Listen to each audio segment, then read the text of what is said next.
창세기 1장에서 거창하게 우주 만물의 창조로 시작한 창세기가 오늘 마지막 장에서는 야곱의 죽음, 그리고 마지막 절에서는 요셉의 죽음으로 끝납니다. 인간의 죽음은요, 살아가는 동안 좋은 일이든 나쁜 일이든 경험했던 그 모든 복잡한 문제들을 다 마무리하고 그간에 겪었던 모든 아픔과 고통과 오해와 갈등을 해소하는 계기가 돼요. 그래서 죄 많은 우리 인간이 거룩한 하나님과 하나가 되고 여러 가지 의미에서 통합과 통일과 화합을 이루는 그런 관문이 돼요. 우리의 죽음이.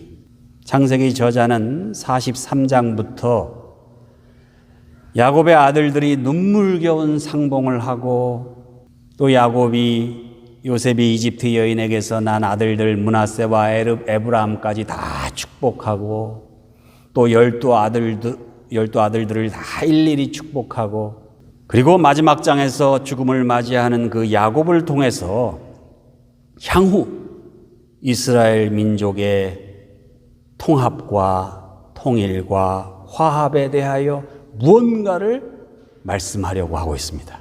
통일 그러면은 우리는 이제 분단 국가에서 자랐기 때문에 남북 간의 통일을 생각하는데 그보다 훨씬 더 큰 의미가 있죠. 강자와 약자, 부자와 가난한 자, 청년과 노인, 남성과 여성, 배운 자와 못 배운 자, 상전과 노예, 집주인과 세입자, 사용자와 고용인. 그렇게 서로 오해하고 갈등하고 때로는 미워하고 원망할 수밖에 없는 그런 존재들이 모두가 다 서로 존중하고 존중받고 서로 무시하거나 차별하거나 착취하지 않고 하나님의 은혜와 공의 가운데 서로 이해하고 용서하고 화목하게 하나 되는 것. 이게 창세기 50장 마지막 장, 아니 창세기 전체의 주제입니다. 제 생각에 창세기의 저자는 가나안 땅에 정착한 이스라엘 12지파의 통일을 간절하게 바랬던 그런 민족주의자였어요. 그리고 세계 모든 인종과 민족과 계층의 통일을 바랬던 평화주의자였어요. 본문 야곱의 장례식에 드러난 창세기 저자의 그 통일과 평화를 향한 염원을 다음과 같이 묵상해 보시겠습니다. 첫 번째로 창세기의 저자는 이 하나됨, 이 평화를 위하여 강대국의 협조를 구하고 있습니다.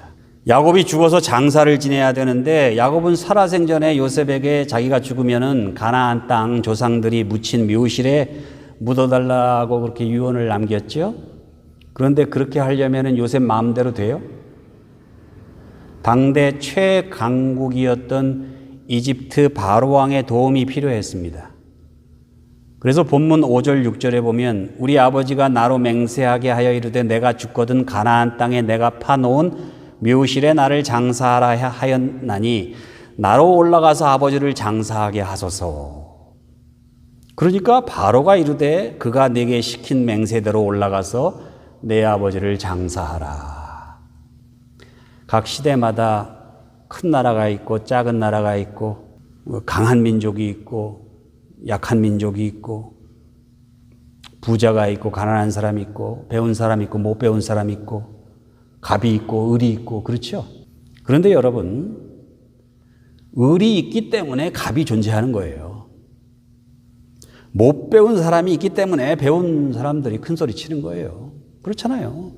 대부분 약자들이기 때문에 강자들이 큰 소리 치는 거예요. 그러나 하나님께서는 갑이나 을이나 강자나 약자나 모두가 서로 협력해서 사이좋게 행복하게 잘 살기를 원하시는 분입니다. 야곱의 아들들이 아버지의 유언대로 가나안 땅에서 장례를 치르도록 이집트 바로 왕이 직접 나서서 도와준 거예요. 여러분 이 장면이 얼마나 보기가 좋아요. 당대 최강대국의 왕이 당대 가장 약하고 가난하고 비참하고 했던 그 소수 히브리 민족, 그들의 종교와 문화와 전통을 소중히 여기는 장면이잖아요. 이게 평화의 시작입니다. 그런데 강한 나라, 강한 민족들은 대체로 어떻게 해요? 약한 나라, 약한 민족에게 문화와 언어, 관습과 종교를 강요하죠. 사사시대 가나안 족속들이 어떻게 했어요? 히브리 12지파에게 우상을 강요했죠. 우상 안 믿어서 전쟁이 일어난 거예요. 우리들이 믿는 다곤 신에게 절하라. 우린 절 안 하겠다. 그럼 죽어라. 후에 남유다와 북이스라엘이 통일하려고 노력하는데 이집트도 아수르도 바벨론도 페르시아도 도와주기는커녕 서로 물고 뜯고 싸우게 하면서 자기네 나라들의 이익을 위한 완충지로만 사용하려고 했죠. 그게 팔레스타인의 비극입니다. 그 비극이 아직도 이어지고 있는 거예요. 그렇게만 하면 그나마 다행이죠. 일부러 꼬투리를 잡아서 책임을 약한 민족, 약한 나라에다가 전가해요. 그래서 구실을 만들어서 전쟁을 일으켜요. 고대로부터 강한 나라들이 다 그렇게 해왔어요. 부끄럽지만 우리 미국도 통킹만, 푸에블로 사건, 부끄러운 역사예요. 일본인들의 만주사변은 말할 것도 없고 조선인들이 우물에다가 독을 풀었다고 거짓말로. 그래서 전쟁을 일으킨 거 아니에요, 만주사변. 그런 강대국들의 농간에 힘이 없어서 굴복하고 정치 지도자들은 자기 민족을 배신해서라도 잘 먹고 잘 살려고 그 강대국들의 앞잡이가 되고 그 와중에 군인들은 입신양명의 좋은 기회로 삼아서 쿠데타를 일으키고 백성들은 가짜 뉴스와 그 조작된 이념에 선동돼서 서로를 미워하고 비난하고 저주하고 죽였던 것이 이스라엘의 역사요. 우리 20세기 우리 한반도의 역사예요. 남유다와 북이스라엘이 이집트, 아수르, 바벨론, 페르시아 얼마나 눈치를 받는지 몰라요. 한반도 백성들도 마찬가지예요. 미국 눈치 봐야죠. 중국 눈치 봐야죠. 러시아 눈치 봐야죠. 일본 눈치 봐야죠. 고대 팔레스틴에서 그랬던 것처럼 한반도에도 1등부터 4등까지 다 있잖아요. 군사력.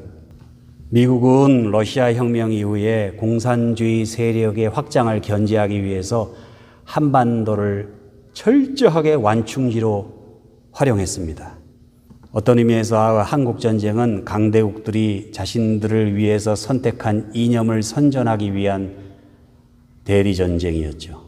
그렇게 세계 곳곳에 강대국들이 뿌려놓은 이 대리전쟁의 씨앗 덕분에 죄 없는 백성들은 다치고 죽고 그 가운데 누구만 돈 벌어요? 군산복합체들, 무기 만드는 회사들. 막대한 이익을 얻고 있습니다. 중국은요, 한반도가 통일되면은 역사적으로 지정학적으로 만주, 서간도, 북간도가 한반도의 영향권에 들어설 수밖에 없어요. 역사적으로 5,000년 동안 그랬기 때문에. 그래서 반대할 수밖에 없어요, 중국도 사실은. 그래서 일본에다가 철도 부설권을 내어주고 만주를 그 대가로 얻는 거 아닙니까, 중국이. 그래서 자기네 땅으로 삼으려고. 그게 원래 한반도의 부속 영토예요. 그래서 고구려 통일신라의 유적지들을 전부 없앴잖아요. 그러면서 요새 뭐라 그럽니까? 평양성까지 만리장성의 일부다. 그런 말도 안 되는 주장을 하고 있는 거예요. 일본은 삼국시대 이후로 조공을 바쳤던 나라입니다. 한반도에. 여러분, 백제 유민이 일본 천황 가문을 세운 거 다 아시잖아요. 이게 역사적 사실입니다. 가야 유민들이 일본 남쪽에 야마토 정권을 세우잖아요. 한반도에서 문명을 다 전해준 거예요. 일본 사람들을 먹고 살게 하기 위해서. 이렇게 명백한 역사적 증거들이 있는데 일본의 구구파들은 메이지 유신 이후에 간신히 얻어낸 그 아시아 패권을 놓지 않고 포기하지 않으려고 지금 몸부림치고 있는 거고요. 아마 러시아 정도는 통일을 원할지 몰라요. 왜냐하면 그 시베리아와 중앙아시아를 누가 개척하지요? 고려인들이 개척합니다. 그래서 그 파워를 알아요. 러시아의 그 농업 생산성의 저변에는요, 이 고려인들의 헌신이 있었다고요. 그래서 그 능력을 잘 알고 있어요. 이거 고려인들이 보통이 아니다. 블라디보스톡하고 부산항을 연계하잖아요. 그러면 시베리아에 있는 그 엄청난 천연 자원을요, 태평양 바로 코앞까지 다 운송할 수 있어요. 그러면 전 세계로 팔아먹을 수 있어요. 지금은 못 팔아먹고 있어요. 그래서 아마 러시아 정도는 통일을 원하고 있지 않나, 제 생각은 그렇습니다. 그리고 만약에 그게 가능하면 한반도에서는요, 그 천연 가스 라인만 유지해도 삼성전자 매출액을 능가할 수 있습니다. 엄청난 경제 효과가 있어요. 그런데 문제는 이 통일을 원치 않는 분들이 많아요. 그게 문제예요. 조선을 일본에 팔아넘긴 노론 양만들, 그리고 그 후예들, 이 한반도가 분단이 돼야 자기네들이 권력을 잡을 수 있어요. 그리고 계속 잘 먹고 잘 살 수 있어요. 그리고 백성들을 속일 수 있어요.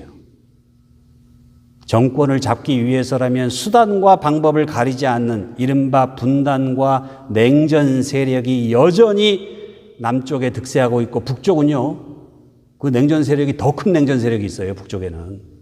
그리고 그들이 만들어낸 논리와 이념에 대대로 속아서 알 수 없는 증오와 분노에서 헤어나오지 못하는 불쌍한 백성들이 있어요.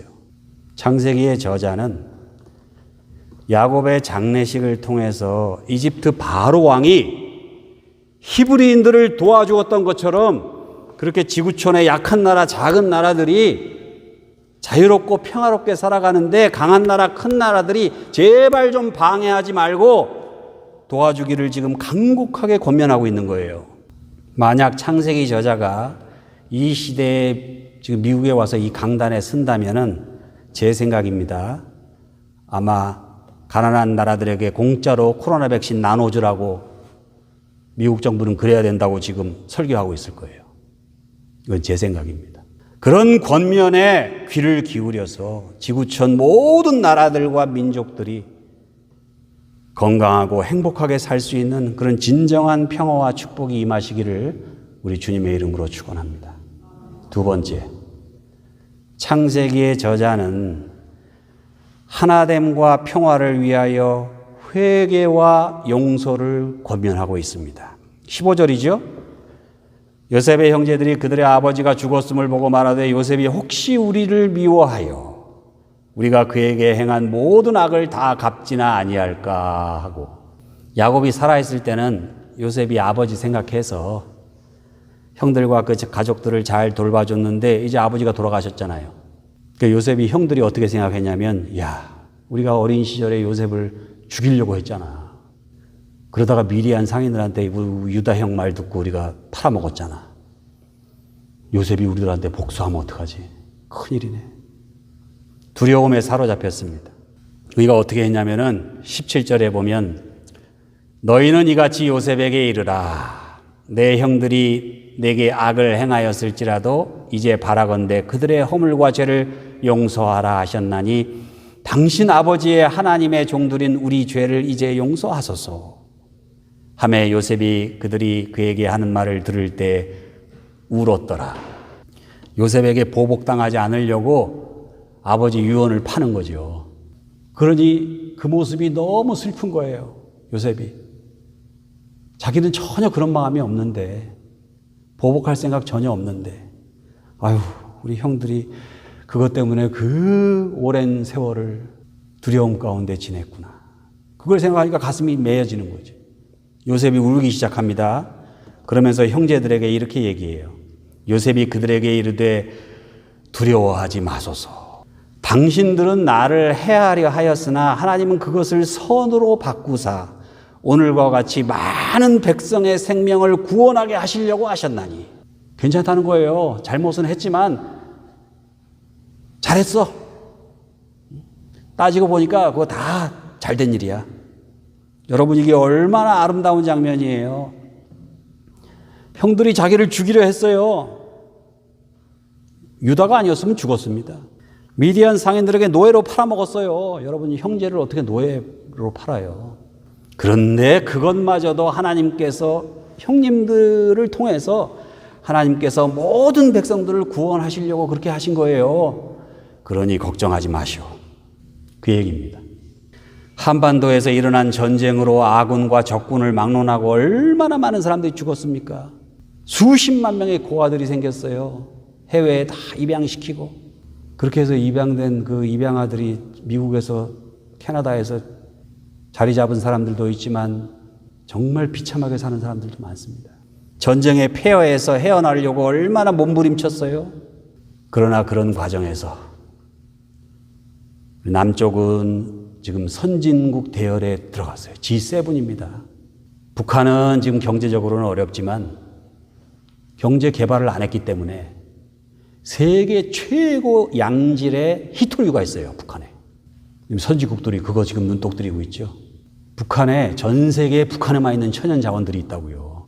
그리고 그게 이 최첨단 과학 문명 시대에 아주 절대적으로 필요한 것들이에요. 그리고 전 세계에서 제일 경쟁력이 있는 노동력을 가지고 있어요. 북한은. 힘만 합치면은 지구촌 백성들을 다 돕고 세계 평화에 엄청나게 기여할 수 있는 잠재력이 있죠. 남은 과제는 단 하나. 요셉의 형들이 잘못을 고백하고 요셉은 형제들을 용서했던 것처럼 비록 용서하기 힘들지만 서로의 입장을 이해하고 용서하는 일이에요. 이게 우리 시대의 과제입니다. 북한이 남한을 먼저 선제 공격한 거, 남한의 군경과 가족들에게 저지른 만행 회개해야 돼요.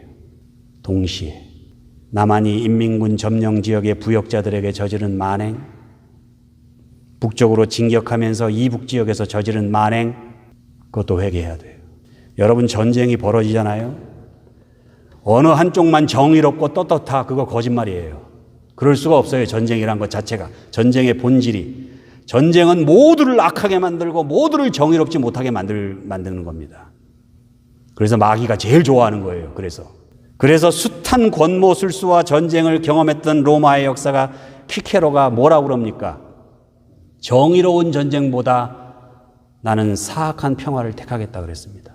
제국주의 시대에 침략자들의 무모한 욕망과 거기에 편승해서 자신의 이익을 위해서 나라를 팔아먹고 전쟁을 일으켰던 그런 사람들, 그들의 거짓과 선동에 희생당한 백성들이 어쩔 수 없이 겪어야 했던 시대의 아픔이요 비극임을 인정하고 우리 이 시대에는 우리가 서로 이해하고 용서하고 떨쳐버려야 돼요.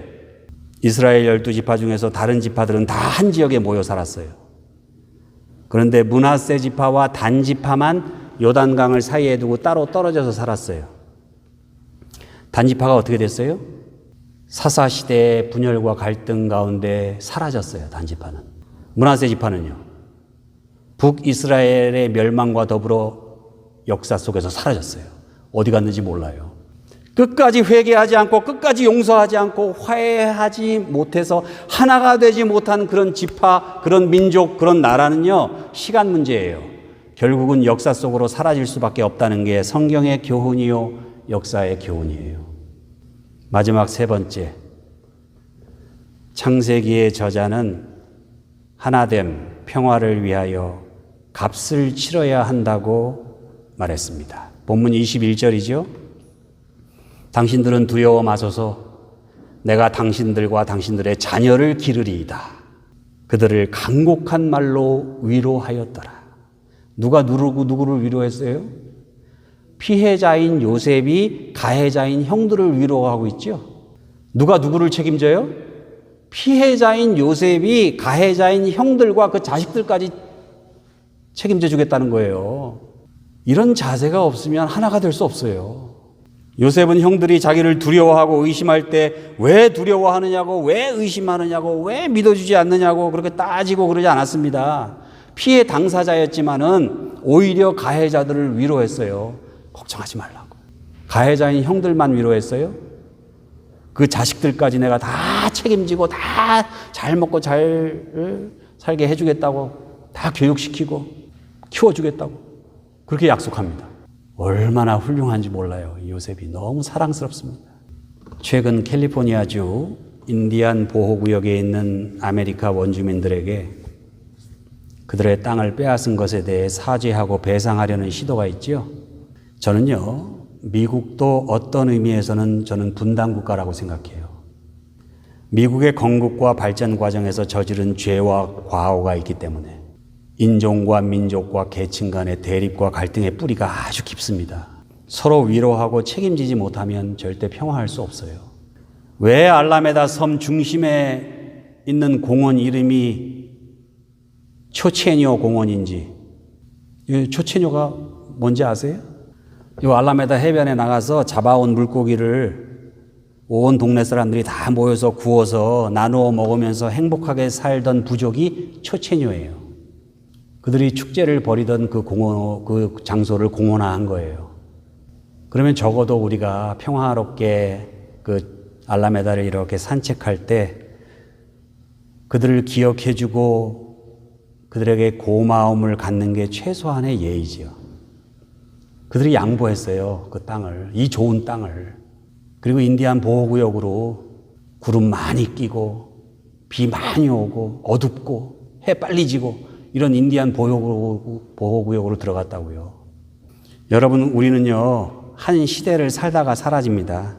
그러나 이 알라메다에서든지 한반도에서든지 우리들의 동족들과 후손들은 앞으로 수백, 수천, 수만 년을 살아가게 돼요.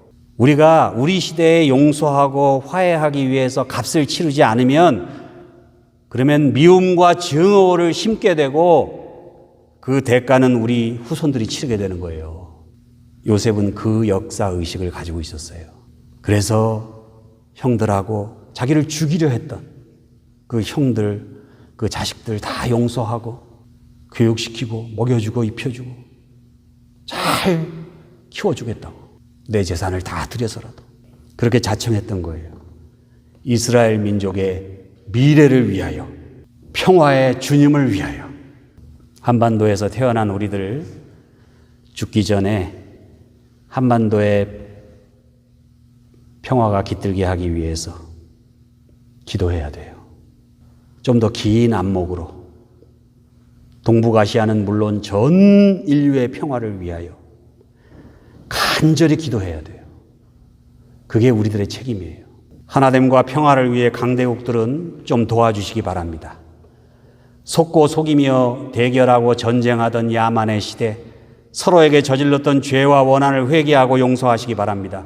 좀 더 긴 안목으로, 좀 더 넓은 시야를 가지고 서로 양보하고 책임지실 수 있기를 바랍니다. 그리하여 강자와 약자, 강한 나라, 약한 나라가 모두 행복할 수 있는 하나됨과 평화의 새로운 시대를 열어갈 수 있는 우리 모두, 그리고 전 세계에 있는 교회가 되시기를 우리 주님의 이름으로 축원합니다.